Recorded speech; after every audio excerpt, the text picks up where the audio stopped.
जिज्ञासु मित्रों,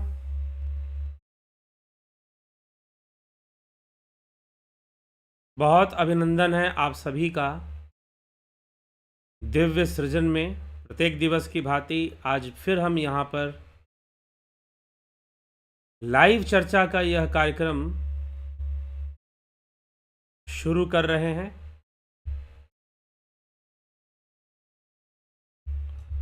लाइव चर्चा के इस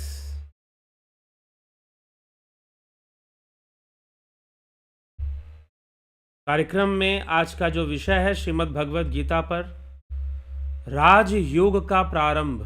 जी हाँ, राजयोग यह श्रीमद् भगवद गीता का विषय है। आगे भी भगवान राज विद्या राजयोग की चर्चा करेंगे, लेकिन हम समझेंगे कि राजयोग वैसे क्या है। दूसरे ग्रंथों में भी राजयोग की चर्चा होती है। उसमें से एक मुख्य ग्रंथ है हठ प्रदीपिका। हठ प्रदीपिका में राजयोग और हठ योग की चर्चा होती है। कई बार लोग इसको समझने का प्रयास करते हैं कि हठ योग क्या है और ये राजयोग क्या है, और दोनों में जरूरी कौन है। तो आज हम पहले थोड़ा सा हठ योग और राजयोग के अंतर को समझते हैं, और उसके बाद श्री कृष्ण भगवान राजयोग के बारे में क्या बता रहे हैं, कैसे साधना प्रारंभ करनी है, कैसे योग शुरू करना है, उसको वो बता रहे हैं। तो आइए हम हठ योग और राजयोग के डिफरेंस को पहले समझें। पहली बात तो यह समझिए कि हठ योग करना योग है या राजयोग करना योग है। दोनों ही योग है। मुख्य रूप से राजयोग ही योग का लक्ष्य है। अगर राजयोग नहीं हो रहा, इसका मतलब योग ही नहीं हो रहा,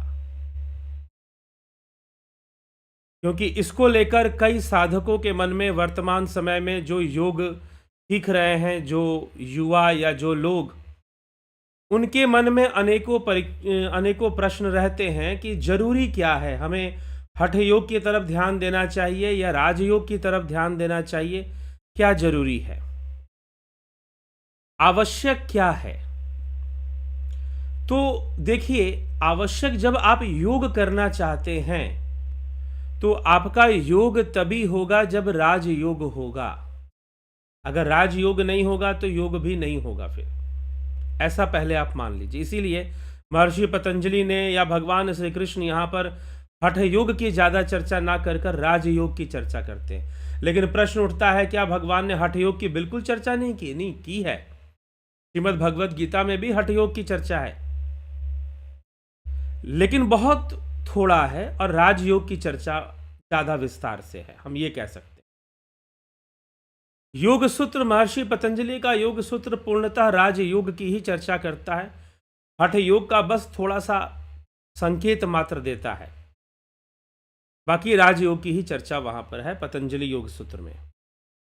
तो राजयोग, आजकल राजयोग के नाम पर भी बहुत सारे लोग कुछ शिक्षित करते हैं, कुछ गुरुजी लोग हैं कि बोलते हैं कि हम राजयोग सिखा रहे हैं, लेकिन उनका कोई संबंध शास्त्रों से नहीं है। ना योग सूत्र से है, ना पतंजलि योग सूत्र से है, ना हठ प्रदीपिका ग्रंथ से है।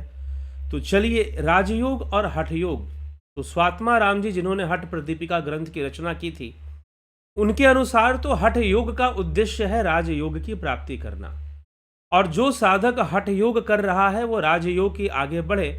लेकिन अगर वो हठ योग में ही उलझा रहता है तो फिर वह योगी कहलाने योग्य भी नहीं है।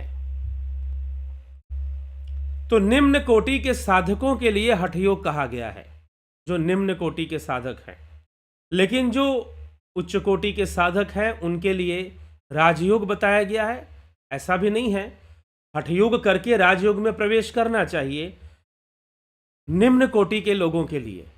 लेकिन जो थोड़े विकसित हैं, जिनकी चेतना थोड़ी विकसित है, जिनकी नाड़ियां थोड़ी शुद्ध हैं, वो अगर सीधा राजयोग में प्रवेश करते हैं तो कोई दिक्कत नहीं है, वो सीधा भी राजयोग में प्रवेश कर सकते हैं।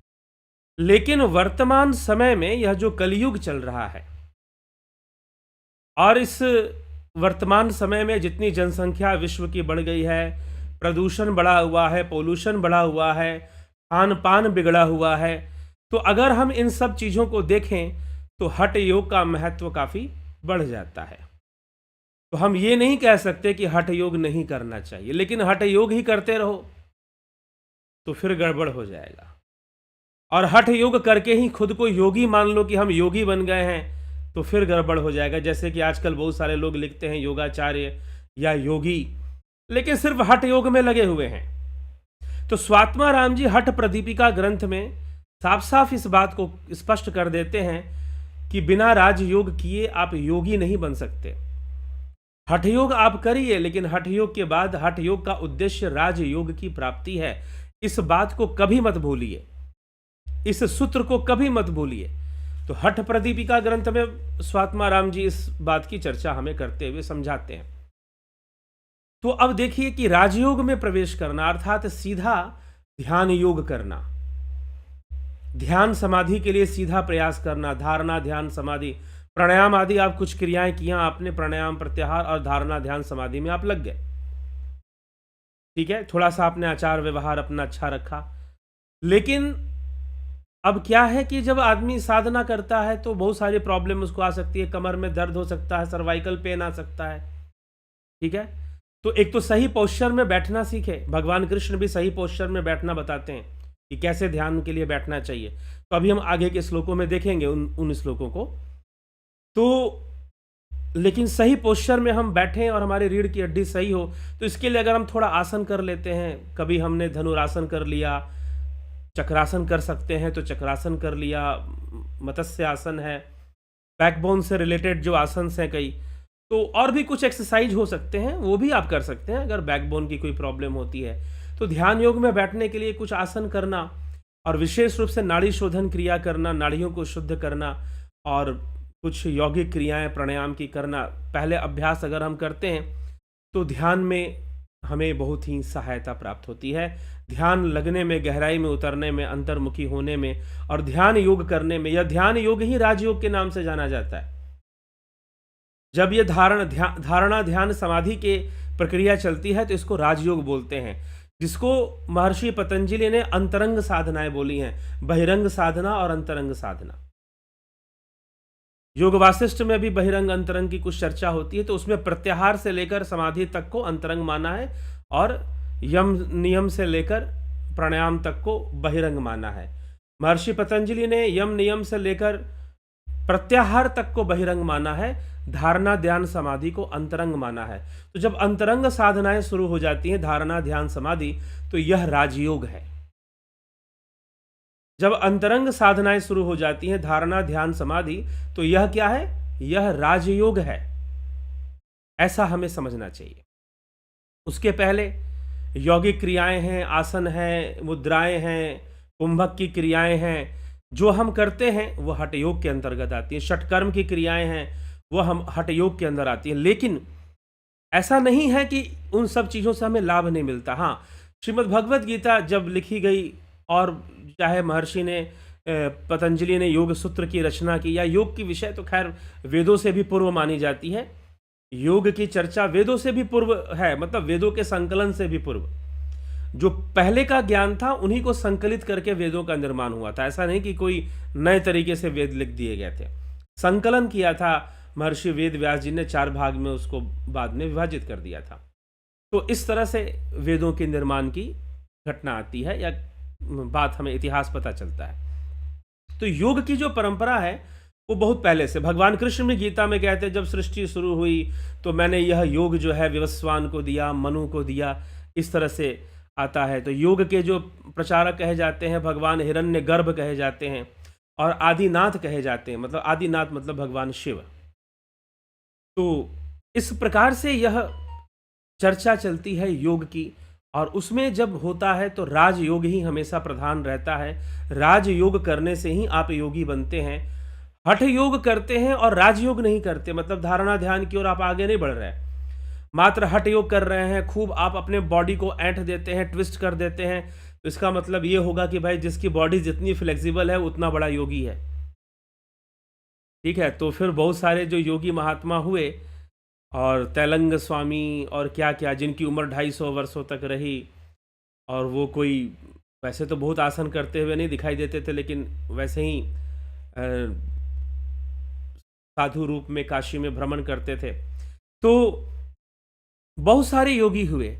हम कभी नहीं समझ पाएंगे कि उनको हम योगी कैसे कहेंगे, कि उन्होंने अपने जीवन परिचय में ऐसा प्रदर्शन नहीं किया कि वो बॉडी को कितना घुमा सकते हैं, कितना ऐंठ सकते हैं, कितना ट्विस्ट कर सकते हैं। ठीक है, उन्होंने कभी ऐसा प्रदर्शन नहीं किया। तो क्या वो योगी नहीं है? योगी तो है, राजयोगी हैं तो योगी हैं। ठीक है, चाहे हम श्यामाचरण लाहिड़ी महाशय जी की बात करते हैं, तो उनके जीवन में भी हमें ऐसा नहीं दिखता कि वो बहुत ज़्यादा कुछ ऐसा कर रहे हों। तो प्रश्न ये उठता है कि हठयोग और राजयोग, ये हठयोग की का आविष्कार जो है बाद में किया गया, और स्वात्माराम जी ने नाथ संप्रदाय के द्वारा, जो गुरु गोरखनाथ का संप्रदाय बाद में विकसित होता है, मच्छेंद्रनाथ, फिर गुरु गोरखनाथ, उसमें और भी कई गुरु लोग आते हैं, सन्यासी लोग आते हैं, तो उसमें एक नाम स्वात्माराम जी का भी है। तो वो जो है हठ प्रदीपिका ग्रंथ लिखकर योग का ज्ञान समाज को प्रदान कर रहे हैं, हठ योग और राजयोग दोनों का। तो उसमें वो साफ साफ लिख देते हैं, हठ योग का उद्देश्य राजयोग की प्राप्ति है, और अगर कोई सारा जीवन हठ योग में ही लगा हुआ है तो फिर वो योगी, उसको कहना ठीक नहीं होगा, उसको योगी मानना ठीक नहीं होगा। तो राजयोग कर लेने के लिए हठ योग है, लेकिन हठ योग से हमारे शरीर के बहुत सारे विकार दूर होते हैं। तो स्वास्थ्य के उद्देश्य से हठ योग की ज्ञान होना, हठ योग का जानकारी होना अच्छी बात है। आप हठ योग के बारे में जानिए, हठ योग में क्या क्या क्रियाएं होती हैं, कौन कौन से आसन होते हैं। लेकिन अगर आप ये सोच के चले हो कि मुझे योगी बनना है, आजकल तो खैर माहौल बहुत अलग है, क्योंकि योग को प्रोफेशन से जोड़ दिया गया है, तो अच्छी बात है प्रोफेशन से जोड़ना। लेकिन कई बार जब प्रोफेशन से हम जुड़ जाते हैं, तो कई बार क्या होता है कि हम योगी बनने पर ध्यान नहीं देते, प्रोफेशन पर ज़्यादा ध्यान देते हैं। आजकल कुछ लोग मैं देखा हूं कि योग इसलिए भी कर रहे हैं कि योगा टीचर की वैकेंसी निकलेगी, नौकरी वोकरी मिल जाएगी। ठीक है भैया, अच्छी बात है, अच्छी सोच है, नौकरी प्राप्त कीजिए, आप स्कूल कॉलेज में योग सिखाइए, बहुत अच्छी बात है। लेकिन योगी बनने के लिए तो आपको और भी उससे भी आगे बढ़कर कुछ करना होगा। ठीक है, योगी आप बन पाए, शायद योगाचार्य बन जाए, योगा टीचर बन जाए, योगा इंस्ट्रक्टर बन जाए, लेकिन योगी बन जाए, डिफरेंस है, बहुत अंतर है, बहुत। योगी बनने के लिए तो जो भगवान कृष्ण यहां पर कह रहे हैं कि निष्काम कर्म योग करना, तत्व ज्ञान होना, ठीक, ऐसे योगी के पास जाओ जो तत्व को समझता है, वो तुम्हें तत्व का उपदेश करेगा। ठीक है, बार बार उससे प्रश्न करो, परिप्रश्नेन सेव्या उपदिक्षन्ति ते ज्ञानम ज्ञान नस्तत्वदर्शिना। तो इस प्रकार से आप जाओ और उनसे प्रश्न करो, वह तुम्हें ज्ञान देंगे, सिखाएंगे, योग सिखाएंगे, उपदेश करेंगे। योग करना मतलब तत्व के ज्ञान को प्राप्त करना, तत्व ज्ञान प्राप्त करना। योग के माध्यम से तत्व ज्ञान की प्राप्ति होती है। तो योग करने का तात्पर्य मात्र यह शारीरिक। अब जब लोग कहते हैं कि भक्ति योग और ये राजयोग, ज्ञान योग भगवान ने बताया है, योग तो वही है, उस ईश्वर से एकाकार करने, या परमात्मा एकाकार, या आत्मा से एकाकार कह लीजिए, या खुद के स्वरूप से एकाकार कह लीजिए, एक ही बात है, स्वरूप की प्राप्ति। महर्षि पतंजलि ने कहा था तद्द्रष्टु स्वरूपे अवस्थानाम, स्वरूप की प्राप्ति हेतु योग होती है, योग किया जाता है। तो योगी होना एक वाकई में एक बहुत अलग विषय हो जाता है। अर्जुन से भगवान कह रहे हैं तस्माद योगी भव अर्जुन। आप योगा टीचर हैं, आप योगा इंस्ट्रक्टर हैं, आप योगा मास्टर हैं, आप जो भी हैं, योगा थेरापिस्ट हैं, लेकिन आप क्या योगी भी हैं? आज क्योंकि बहुत सारे लोग योगा टीचर के एग्जाम्स वगैरह देते हैं, मुझसे कुछ ऐसे लोग मिले, तो मैंने उनसे, जब मैंने उनके व्यक्तित्व या उनके टीचर वाले व्यक्तित्व जब देखा, तो मैंने टीचर वाला व्यक्तित्व तो ठीक है, लेकिन योगी होना एक अलग बात है, योगी होना एक अलग विषय है। ठीक है, तो योगी होना, योग करना जरूरी है और योगी बनना जरूरी है। योगी बनना एक अवस्था है और वो बिना राजयोग के तो प्राप्त होने वाली है नहीं। तो मात्र हम बीमारियों का इलाज करना और बॉडी को फ्लेक्सिबल और ट्विस्ट बनाना, यहीं तक अगर सीमित रहते हैं तो निश्चय ही हम योगी तो नहीं हैं।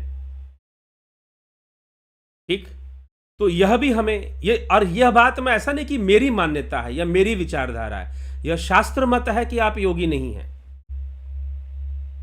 ठीक, यह कोई मेरी विचारधारा नहीं है, यह शास्त्र मत है कि आप योगी नहीं हैं। अगर आप हठ योग से राजयोग की यात्रा नहीं करते हैं। और हठ प्रदीपिका ग्रंथ का उद्देश्य यही है कि हठ योग से राजयोग की यात्रा करवाई जाए।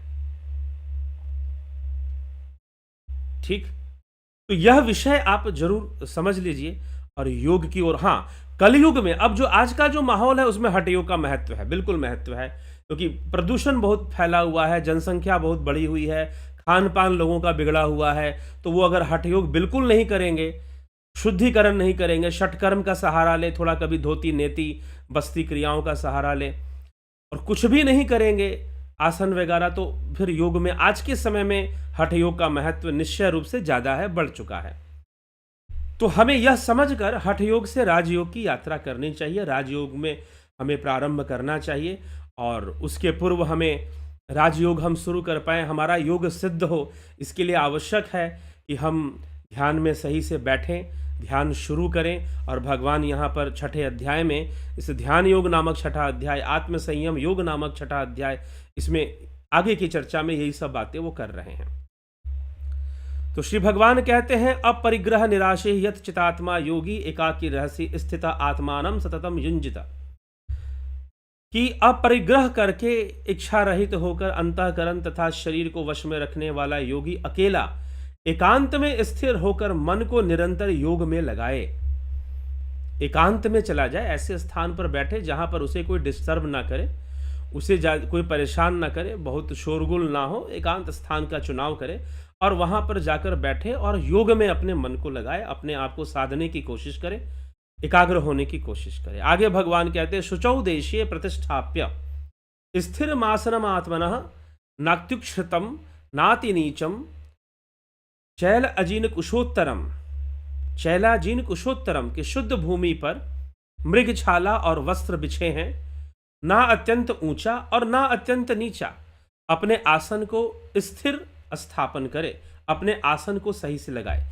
अब ऐसे स्थान हो, अगर हम हठ प्रदीपिका ग्रंथ में अगर हम इसका अध्ययन करें, या घिरंड संहिता में हम चले जाएं, जो हठ योग का मुख्य ग्रंथ है घिरंड संहिता, इसमें हठ योग का ही विस्तार है, राजयोग का कोई विशेष विस्तार उसमें नहीं मिलता है। लेकिन हठ प्रदीपिका में हठ योग का भी विस्तार है और राजयोग का भी विस्तार किया हुआ है अच्छे से। तो हम जब पढ़ते हैं तो उसमें पथ्य अपथ्य की चर्चा आती है कि भाई हमें किस प्रकार से योगी को योग शुरू करने के पहले कौन कौन सी बातों का ध्यान रखना चाहिए, उसका आसन कैसा लगना चाहिए, कुटी का निर्माण कैसे करना चाहिए, ठीक है, भोजन कैसा होना चाहिए। हठ प्रदीपिका पर जब हमने चर्चा की थी, वैसे हमने बहुत शॉर्ट में चर्चा की है हठ प्रदीपिका ग्रंथ पर। कभी हम दोबारा कोशिश करेंगे कि हठ प्रदीपिका को और बेहतर तरीके से उसका थोड़ा विस्तार करके थोड़ा सा चर्चा करें, लेकिन फिर भी उतना भी वो कम नहीं है, अच्छे से ही करने का प्रयास है। आप जरूर सुने, हठ प्रदीपिका के प्लेलिस्ट में आपको मिल जाएगा। तो हठ प्रदीपिका ग्रंथ में साफ साफ पथ्य अपथ्य की चर्चा है, भोजन की चर्चा है। भगवान भी यहाँ आगे भोजन की चर्चा करने वाले हैं। अभी कैसी भूमि पर बैठना चाहिए, समतल भूमि पर बैठना चाहिए, जो ना बहुत ऊंची हो, जो ना बहुत नीची हो, ना उबड़ खाबड़ हो, और उस पर जो है स्थिरता से जिस आसन में आप बैठ सकते हैं उस आसन में आप बैठिए। ठीक है, स्थिरता से जिस आसन में आप बैठ सकते हैं उस आसन में आप बैठिए। अब योगी को पहले तो अपने मन को शांत रखे, और जब मन उसका थोड़ा शांत होता है और इंद्रियों में मन को ना लगाए, ध्यान की ओर अपने मन को ले जाए और समभाव होते हुए वह योग की साधना शुरू कर दे। और साधना करते समय वह शुद्ध भूमि पर, जो भूमि शुद्ध हो, साफ हो, कीड़े मकोड़े ना हो। हठ प्रदीपिका ग्रंथ में गाय के गोबर से लीपने की बात कही गई है। देसी गाय के गोबर से अगर आप लीप देते हैं तो उस पर कीड़े मकोड़े नहीं चलते हैं। अगर देसी गाय के गोबर से आप लीपते हैं तो मक्खियाँ, कीड़े मकोड़े वहाँ गंदगी नहीं फैलाते हैं या उस पर जल्दी नहीं बैठते हैं देसी गाय के गोबर पर। तो हठ प्रदीपिका ग्रंथ में आपको लीपने की बात वहाँ पर कही गई है। तो इसलिए हमें ध्यान जब हम शुरू करेंगे तो हमें ऐसी भूमि होनी चाहिए जो शुद्ध हो, और शुद्ध भूमि पर हम कुश का आसन लगाएं, मृग छाला लगाएं या वस्त्र बिछाएं, कंबल आदि वस्त्रों का हम प्रयाग कर सकते हैं। भगवान ने यहाँ पर कुशोत्तरम कहा है, कुशोत्तरम, कुश का आसन बिछाएं, ना अत्यंत ऊंचा हो और ना अत्यंत नीचा हो। अपने आसन को स्थिर स्थापन करें, आसन स्थिर हो, ऐसा आसन ना हो कि जिस पर आप हिलने डुलने लगे, जैसे कि खाट वगैरह होती है, गाँवों में पहले बहुत इस्तेमाल होती थी, आजकल तो गाँवों में भी थोड़ी कम दिखाई देती है। वो रस्सी की खाट या इस तरह से खाट हुआ करती थी, बांध के लोग रखते थे, तो उसमें सोते भी थे लोग, तो अच्छी थी। लेकिन थोड़ा सा हिलने के लिए या बहुत गद्देदार चीज़ पे आप बैठ गए वैसा भी ना हो, बिल्कुल हार्ड पे बैठे हुए हैं ऐसा भी ना हो। जो लोग ध्यान योग कोर्स कर रहे हैं, आज भी ध्यान योग का लाइव सेशन हुआ है, तो जो लोग ध्यान योग कोर्स कर रहे हैं वो भी इस बात को ध्यान से समझे सुने कि जब भी आप ध्यान के लिए बैठते हैं, अभ्यास के लिए बैठते हैं, तो समतल भूमि पर आप बैठें, ऊबड़ खाबड़ भूमि पर आप ना बैठें, ऊंच नीच पर, ज़्यादा ऊंचा बहुत नीचा पे भी ना बैठे, थोड़ा सा ऊंचा हो तो चलेगा, अच्छा है, बराबर होना चाहिए, हिलने डुलने वाला नहीं होना चाहिए, जहाँ पर आपका स्थिर आसन लग सके ऐसी जगह पर आपको बैठना है। तो ये सब भगवान जो है योग की बातें यहाँ पर कर रहे हैं, योग की तैयारी कर रहे हैं, जिसका वर्णन दूसरे ग्रंथों में भी मिलता है, हठ योग। इसलिए गीता को योग शास्त्र कहा गया है, गीता को ब्रह्म विद्या कहा गया है। महर्षि पतंजलि के सूत्र को भी योग शास्त्र कहते हैं और श्रीमद् भगवद गीता को भी योग शास्त्र कहते हैं, क्योंकि इसमें योग कैसे साधना है, योग कैसे करना, वो सिखाया जा रहा है। तो भगवान कहते हैं कि ऐसे आसन लगाकर वो बैठे, ठीक, कि शुद्ध भूमि पर कुश के आसन, मृगछाला वस्त्र और बिछे हुए, ना ऊंचा ना नीचा, अपने आसन को स्थिर स्थापन करे, अपने आसन की स्थिरता को बनाए पहले जहां उसे बैठना है। अब उस आसन पर बैठकर तत्रैकाग्रम मनः कृत्वा यत् चितेन्द्रिय क्रियः उपविश्यासने आत्मविशुद्धे योगम युञ्ज्यात् योगम आत्मविशुद्धे। उस आसन पर बैठकर चित्त और इंद्रियों की क्रियाओं को वश में रखते हुए मन को एकाग्र करके अंतःकरण की शुद्धि के लिए योग का अभ्यास करें। अंतःकरण की शुद्धि के लिए वह योग का अभ्यास शुरू करे। आसन पर बैठ जाए, चित्त और इंद्रियों की क्रियाओं को वश में रखते हुए मन को एकाग्र करे और अंतःकरण की शुद्धि के लिए योग का अभ्यास करे। तो पहले शुद्धियां करनी चाहिए, एकाग्रता से भी शुद्धि होती है। नाड़ी शोधन क्रिया हमारे नाड़ियों की शुद्धि के लिए बताया गया है, तो उनका अभ्यास करते हुए हमें अभ्यास को आगे बढ़ाना चाहिए। जब ऐसा हो जाए तो भगवान कहते हैं समम काय श्रियो ग्रीवम धारेन चलम स्थिर संप्रेक्ष्य नासिकाग्रम स्वम दिशशानवलोकयन्न। काया, सिर और गले को सीधा रखे, मतलब सिर, गला और आपका जो शरीर है वो एक एक्सिस में होना चाहिए। ये ध्यान रखिएगा, यहां पर बहुत महत्वपूर्ण बात बताई जा रही है। ये जो आपका बैकबोन है, वो सीधी होनी चाहिए। कौन कौन से अंग की बात की है? सिर, गर्दन और फिर पीठ, जो काया है, इन तीनों को एक एक्सिस में, एक लाइन में ये होनी चाहिए। मतलब कि ऐसे झुका हुआ ना हो, ज़्यादा ऊपर सिर ना कर दें, ज़्यादा सिर को नीचे ना कर लें, बराबर में रखें, सीधा ध्यान करते समय। कुछ लोग मैं देखता हूँ ऐसे कर लेते हैं, कुछ लोग ऐसे कर लेते हैं, ऐसा काम नहीं करना है। बराबर सीधा सामने रखें। ये भगवान बहुत इंपॉर्टेंट बात बता रहे हैं कि आपको ध्यान में कैसे बैठना है। जब ध्यान करें, हो सकता है पैरों का पोजीशन सुखासन में हो या पद्मासन में हो या सिद्धासन में हो। सुखासन में भी हो सकता है या आप कुर्सी पे बैठे हो, लेकिन अगर कुर्सी पे भी बैठे हैं, चेयर पे भी बैठे हैं, तो सिर, गर्दन और ये जो रीढ़ की हड्डी है वो एक सीध में होनी चाहिए, स्ट्रेट होनी चाहिए, ठीक है। बहुत तनकर ऐसे भी नहीं बैठते हैं, लेकिन सीधा बैठते हैं। तो इस तरह से ध्यान रखिए। तन के बैठेंगे तो भी सीधा नहीं होगा, शांत बैठेंगे, गर्दन को सीधा सामने रखिए। जब आप ऐसे बैठेंगे ध्यान में, ध्यान योग के कोर्स में बहुत विस्तार से ये सब सारी चीज़ें बताई जाती हैं। तो आप इस तरह से आप बैठेंगे और बैठकर अपना ध्यान आप शुरू करेंगे। काया, सिर और गले को सीधे अचल धारण करके तथा दिशाओं को ना देखकर, मतलब कि दिशाओं की तरफ ध्यान ना लगाकर, अपनी नासिका के अग्रभाग को देखते हुए स्थिर होकर बैठे।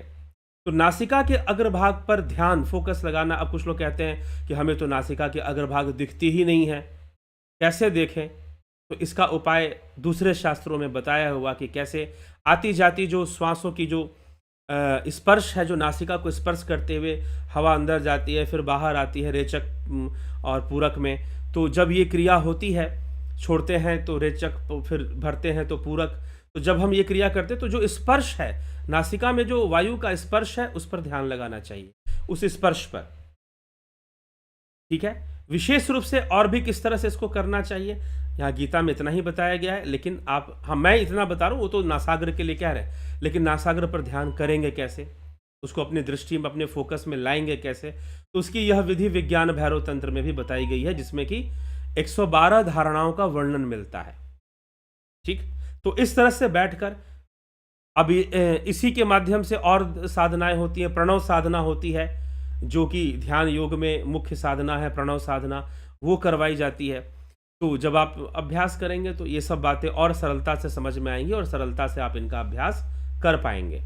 ठीक, तो इस प्रकार से नासिका के अग्रभाग पर इस तरह से ध्यान लगाते हुए, एकाग्रता लगाते हुए, और एकाग्रता लगाने के लिए क्या करना चाहिए वो भी मैंने बता दिया। नासिका के अग्रभाग पर हमें बैठना चाहिए और अभ्यास शुरू कर देना चाहिए।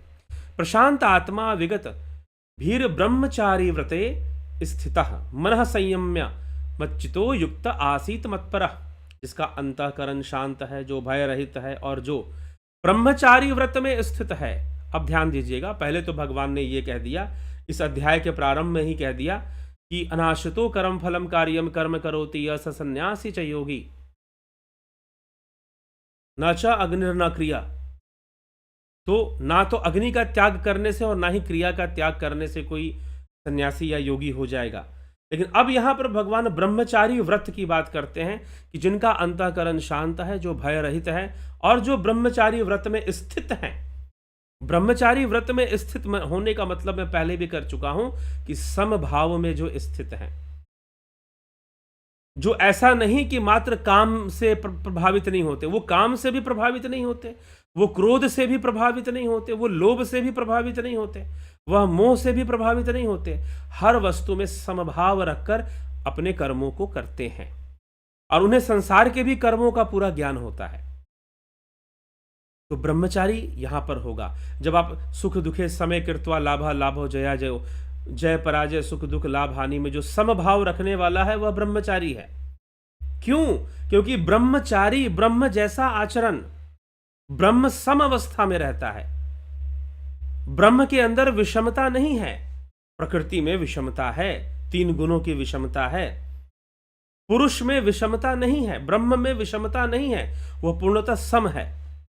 तो जो ब्रह्म सम है उसके जैसा जब आचरण आप करेंगे, आप स्वयं सम में रहेंगे, तो आप ब्रह्मचारी कहलाएंगे।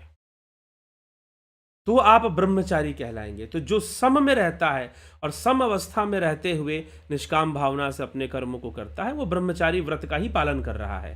तो भगवान यही यहां पर कह रहे हैं, क्योंकि ये अर्थ हम कहां से ले रहे हैं? ये अर्थ हम गीता में जो अर्थ पहले से दिया जा रहा है उसी के आधार पर अर्थ ले रहे हैं।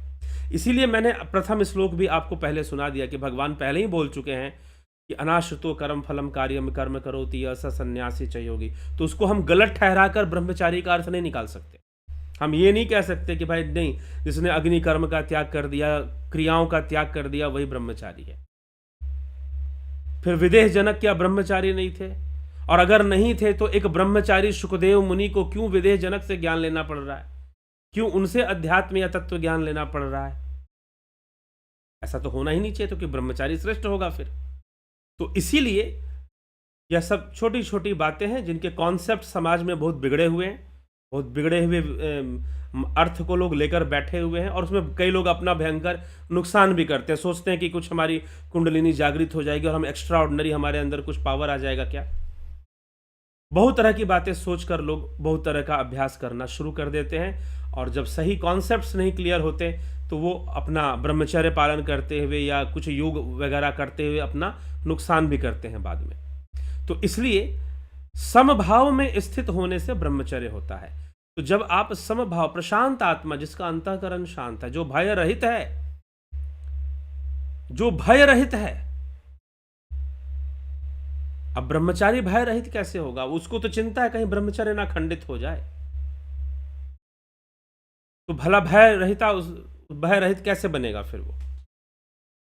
तो जो ब्रह्मचारी व्रत में स्थित है, वो ये स्थिति कैसे बनेगी? ज्ञान से बनेगी, आध्यात्मिक ज्ञान से बनेगी, तत्व ज्ञान से बनेगी, समझ से बनेगी, जबरदस्ती नहीं बनेगी। जबरदस्ती नहीं बनेगी। तो ब्रह्मचर्य व्रत में स्थिति तभी बनेगी जब आपकी समझ उतनी विकसित हो जाए तत्व ज्ञान की समझ विकसित हो जाए, आध्यात्मिक ज्ञान की समझ विकसित हो जाए, तब जाकर आपके ब्रह्मचर्य व्रत में आपका यह स्थिति बनेगी। तो जो ब्रह्मचारी व्रत में स्थित है, सावधान है, ध्यान योगी, वह योगी मन का संयम करे, चित्त को योग में लगाए और योग परायण, मेरे परायण होकर बैठे, योग परायण होकर वह बैठे, आत्मा में परायण होकर वह बैठे, ध्यान लगाए। इस प्रकार से उसको ध्यान लगाना चाहिए। वश में किए हुए मन वाले युजन नेवम सदात्मानम योगी नियत मानसः शांतिम निर्वाण परमाम मत संस्थाम अधिगच्छति। वश में किए हुए नियत मानस, जिसने मन का नियमन कर लिया है, वह योगी आत्मानम,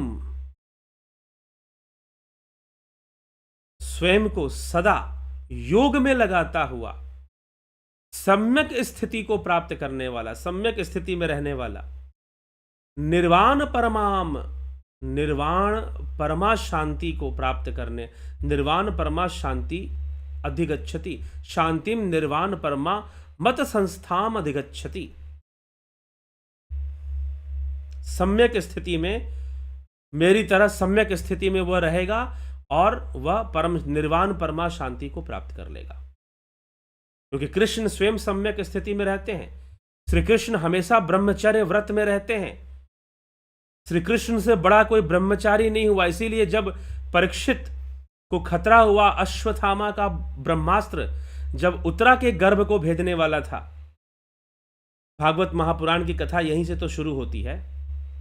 अगर आपने भागवत सुनी हो या पढ़ी हो तो इसी घटना से तो भागवत महापुराण की कथा शुरू होती है कि जब अश्वत्थामा का जो ब्रह्मास्त्र था, उत्तरा के गर्भ को जब भेदने वाला था, परीक्षित की को मारने वाला था, क्योंकि पांडवों के कुल का नाश करने के लिए वो ब्रह्मास्त्र छोड़ा गया था। उस समय भगवान श्री कृष्ण कहते हैं कि यदि मैंने अखंड ब्रह्मचर्य में अपने आप को स्थित रखा है तो यह ब्रह्मास्त्र काम नहीं करेगा। अपने संकल्प शक्ति से श्री कृष्ण उसको रोक देते हैं। कौन सी संकल्प शक्ति? ब्रह्मचर्य की संकल्प शक्ति। लेकिन कौन सा ब्रह्मचर्य?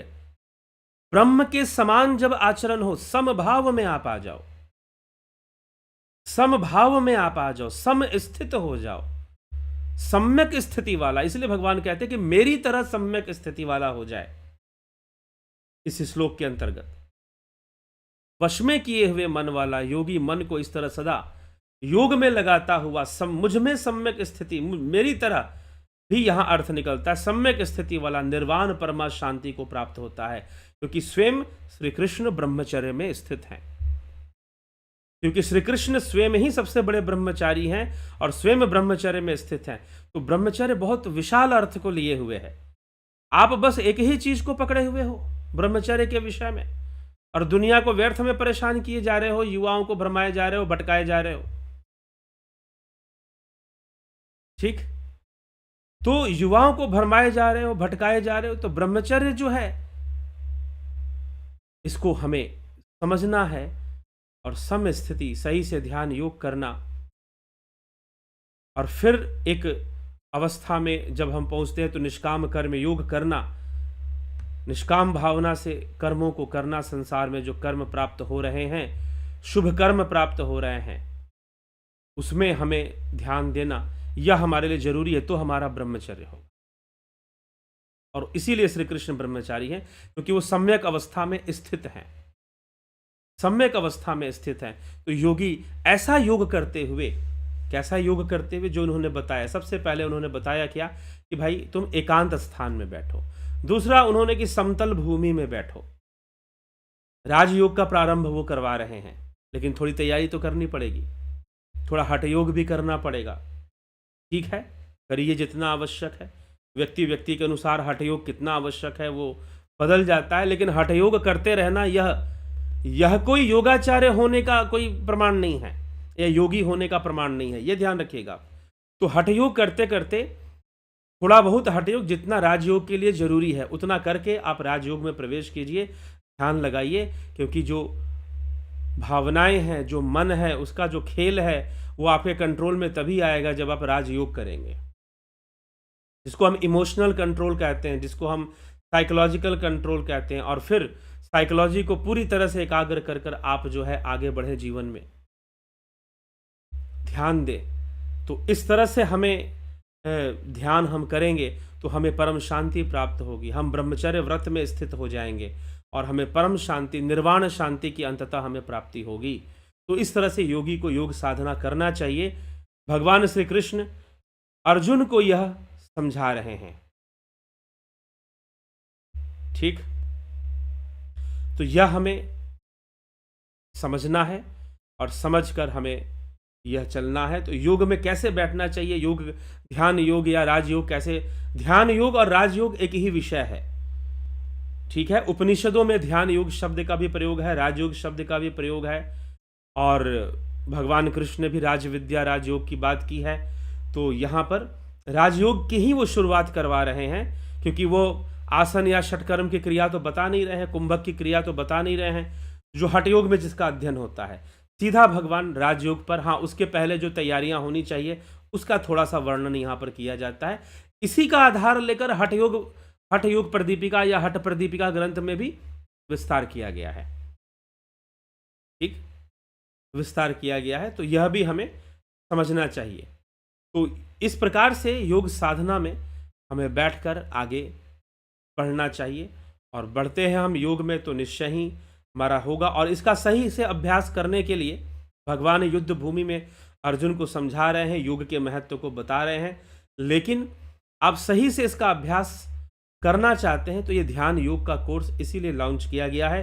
यह ध्यान योग का कोर्स एक्सपेरिमेंट करते हुए योगासनों पर, क्रियाओं पर, कौन सी क्रियाएं, कौन से योगासन जो है ध्यान योग के लिए लाभदायक है हठ योग में, उनका संकलन करके पहले रखा जाता है गाइडेड मेडिटेशन में। उसके बाद जो है फिर राजयोग की प्रक्रिया, ट्रांसेंडेंटल मेडिटेशन, जो अतीन्द्रिय साधना है, अतीन्द्रिय योग है, उसका प्रारंभ होता है। तो आज भी लाइव सेशन हुआ, जिन्होंने ज्वाइन किया था उनका हुआ, और उन लोगों ने आज लाभान्वित भी हुए लोग उससे, और आगे भी इस तरह से चलता रहता है।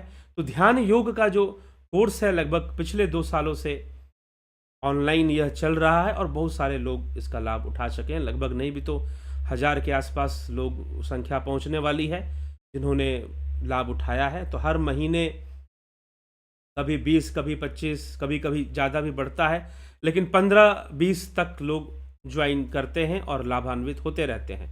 तो आप सभी इसका लाभ उठा सकते हैं, आगे आप बढ़ सकते हैं, और बढ़कर जो है लाभान्वित होकर योग में, ध्यान योग में उतर सकते हैं और जीवन को बेहतर बना सकते हैं। जीवन को बेहतर बनाना, अच्छा जीवन जीना ही तो पहला लक्ष्य है। फिर हम कैवल्य की प्राप्ति कर सकते हैं, मोक्ष की प्राप्ति कर सकते हैं, ये कहा जा सकता है। तो चलिए आगे बढ़ते हैं और आपके विचारों को देखते हैं कि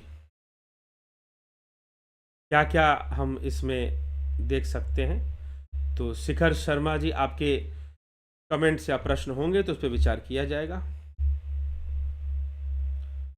एके त्यागी जी, हरे कृष्णा। शिखर शर्मा जी, नवज्योति नाथ जी, कमलेश खैरनर जी, जगत नारायण जी, परम पूज्य आदरणीय शिखर मनीषा गर्ग जी। ठीक है, 9:30 AM for Chicago time also. क्या कहना चाहती हैं आप शिकागो के लिए? क्या 9:30 AM? अभी वहाँ 9:30 AM हो रहा है शिकागो में, अच्छी बात है। ठीक,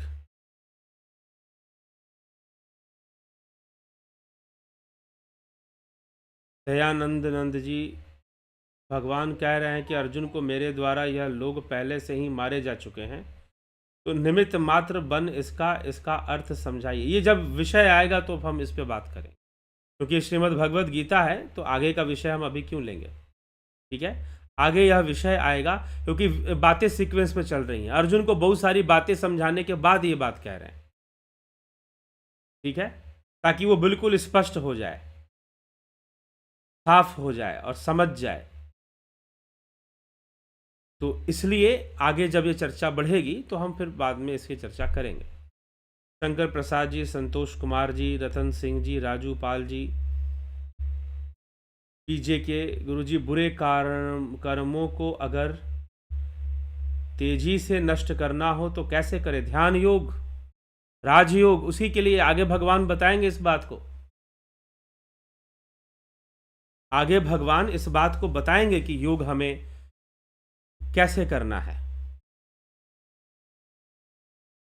ठीक, तो ध्यान योग राजयोग से ही होता है। और भगवान ये कहते हैं, थे धांसी समिधोर अग्नि भस्मसात कुरते अर्जुन, ज्ञान अग्नि सर्व कर्माणि भस्मसात कुरते, तथा ज्ञान अग्नि में कर्मों का दहन होता है, कर्मों का नाश होता है। तो जब हम ध्यान योग करते हैं, साधना के इस मार्ग पर चलते हैं, तो योग से कर्मों का नाश होता है और कर्म चक्र से हम बाहर निकलने का मार्ग हमें प्राप्त होता है। मैथ मैजिक, अभिनंदन है आपका। विनोद के सूद जी, सविता नायक जी, गोविंद प्रसाद नीमा, अरुण पंडित जी, राम निवास मीना जी, अर्जुन भाई चौहान, फनी वीडियोस, बाजीराव मस्के, श्वेता राय सिन्हा जी, बहुत अभिनंदन है। कन्हाई कुमार जी, अनिमेश महतो जी, यादव लव, रामविलास जी, मुकेश बाबू कुमार, दया रानी जी,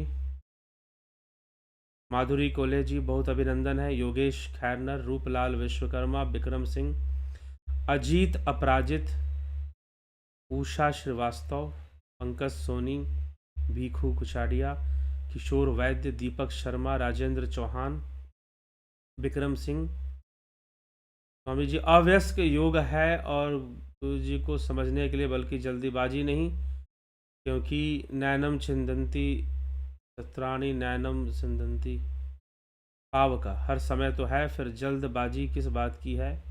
धन्यवाद जी, प्रणाम। ठीक है, हाँ, जल्दबाजी किस बात की है? कोई जल्दबाजी नहीं है। ध्यान योग सीखना चाहिए, हमें करना चाहिए।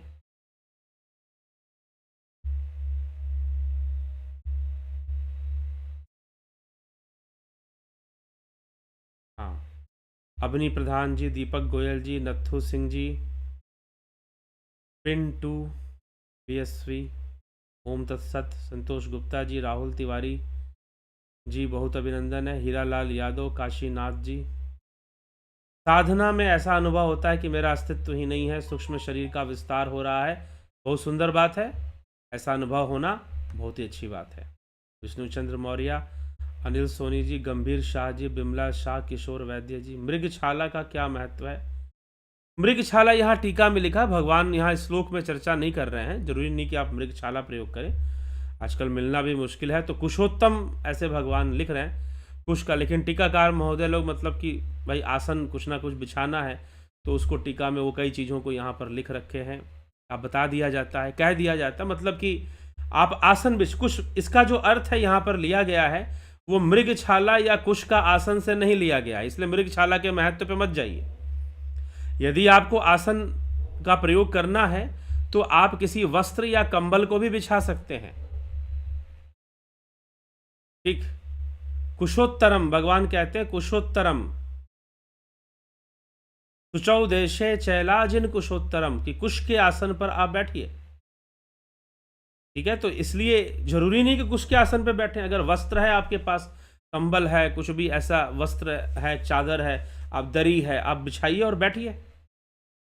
इस संदर्भ में यह बात कही गई है, इसलिए यहाँ पर भी कोई महत्व नहीं बताया गया है कि आप कुश का बिछाएंगे तो उसका क्या महत्व होगा, मृग का बिछाएंगे तो उसका क्या महत्व होगा, ऐसी कुछ वर्णन यहाँ पर नहीं दिया गया है। बस आसन आपको बिछाना है और उस पर बैठना है, इसी पर ध्यान दीजिए। हाँ, पहले के समय में लोग मृगछाला आदि आसानी से उपलब्ध था तो वो बैठते थे, और वस्त्रों की कमी थी, वस्त्र के बुनकर नहीं हुआ करते थे, वस्त्र बनाने की मशीनें नहीं हुआ करती थी, थोड़ा बहुत जो वस्त्र बनता था वो हाथों से बनाया जाता था।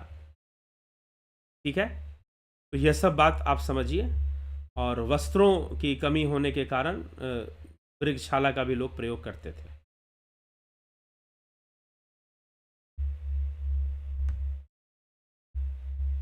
ठीक, चलिए। दिनेश भाई डाबी, किशोर वैद्य जी, उम्र अधिक होने पर ज़्यादा देर तक सीधे नहीं बैठ सकते। बहुत तन के नहीं बैठना, सिंपल बस अपनी कमर गर्दन को सीधे रखिए। अगर ज़्यादा दिक्कत है, थोड़ा दीवार का सहारा ले लीजिए। अगर उम्र हो गई है आपकी तो थोड़ा दीवार का सहारा ले लीजिए। दीवार का सहारा ले लेंगे तो अच्छे से हो जाएगा फिर।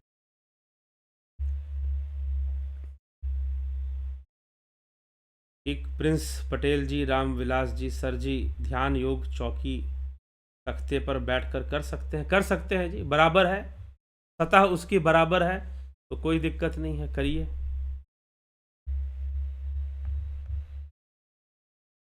सुषुप्ति का दृष्टा भाव योगी किस प्रकार करता है? जब सुषुप्ति में है तो स्वयं का बिल्कुल भी भान नहीं होता है, जबकि सुषुप्ति में तो कर्म नहीं होता है, तो क्या दृष्टा भाव भी एक कर्म नहीं होता है? दृष्टा भाव में कर्म तो है, ये किसने कहा कि कर्म नहीं है? इसलिए कैवल्य तब होगा ना जब दृष्टा भाव भी ना रहे। लेकिन दृष्टा भाव लाइए ताकि आप अपने आप को अपने मन से अलग कर सके, संसार से अलग कर सके। दृष्टा भाव सिद्ध होने से ही निष्काम कर्म होगा, क्योंकि सबको आप दृष्टा भाव से देखेंगे। और दृष्टा भाव सुषुप्ति में भी आ जाता है। अब यह बहुत ही अनुभव का विषय है, शायद इसकी व्याख्या नहीं हो सकती। ठीक, अभी पीछे किसी ने मुझसे कहा था कि मैं साधना करता हूं और अब जो है मैं स्वप्न के प्रति दृष्टा भाव मेरा आ गया है, स्वप्न को मैं बदल भी देता हूं, या मैं स्वप्न देखता हूं तो मैं स्वप्नों को रोक भी देता हूं। रात को सोते समय स्वप्न को रोक देता हूं, उनको बदल देता हूं, नहीं देखता हूं, नहीं देखना है तो इस तरह की मैं कंट्रोल कर लेता हूं जब मुझे स्वप्न आते हैं तो अगर सोने के पहले भी ध्यान अगर आप करते हैं तो पहले स्वप्न पे कंट्रोल आएगा, फिर सुषुप्ति पर भी, सुषुप्ति का भी आप उसके प्रति भी दृष्टा भाव आ जाएगा। यह बहुत ही गहन अनुभूति और अभ्यास करते रहने पर यह प्राप्त होगा। और दृष्टा भाव में कर्म होता है लेकिन निष्काम कर्म होता है। दृष्टा भाव जहां आ जाएगा वहां पर आप सिर्फ एक दृष्टा हैं। आप अपने आप को जो कर्मों का फल भोग है उससे अलग कर लिया आपने। ठीक है, साक्षी भाव, तुरीय अवस्था जिसमें हम कहते हैं, तो हमने अलग कर लिया कर्मों के फल भोग से। फल भोग हो रहा है लेकिन हम अलग हैं उससे, और कोई जबरदस्ती का फल भोग हम नहीं कर रहे हैं। जबरदस्ती का फल भोग मतलब बलपूर्वक या जबरदस्ती किसी फल भोग में लगने की कोशिश करना, वो हम नहीं कर रहे हैं। हमें प्रकृति से जो प्राप्त हो रहा है, जैसी परिस्थितियां कर्म हमारे सामने हैं, हम उसको दृष्टा भाव से कर रहे हैं। ये व्यक्तिगत विषय है, यह दूसरों को समझाने वाली विषय भी नहीं है। कोई व्यक्ति कहे कि मैं तो निष्काम भावना से कर्म कर रहा हूं, चोरी भी कर रहा हूं तो निष्काम भावना से कर रहा हूं। अध्यात्म ऐसा विषय है कि आप अपने प्रति कितना ईमानदार हैं, उसी का महत्व है। ठीक, तो इसलिए जब हमारे सामने परिस्थितियां आती हैं तो हम उसे दृष्टा भाव से हम उसको ग्रहण करें, दृष्टा भाव से देखें। तो जब साधना का अभ्यास बढ़ेगा, ध्यान योग विकसित होगा, शून्य अवस्था बनेगी, तो ये स्वप्न में को कंट्रोल करना या स्वप्न के प्रति दृष्टा भाव, सुषुप्ति के प्रति, ये सारी चीज़ें अनुभव में आनी शुरू हो जाएंगी, अनुभव में आनी शुरू हो जाएंगी, क्योंकि यह एक सूक्ष्म विषय है। अभ्यास करते करते ऐसा होगा।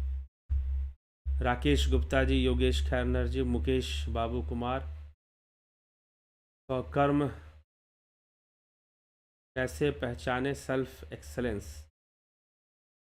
मतलब स्वकर्म क्या है? स्वकर्म क्या होता है? हमारे द्वारा जो कर्म होता है वही स्वकर्म है।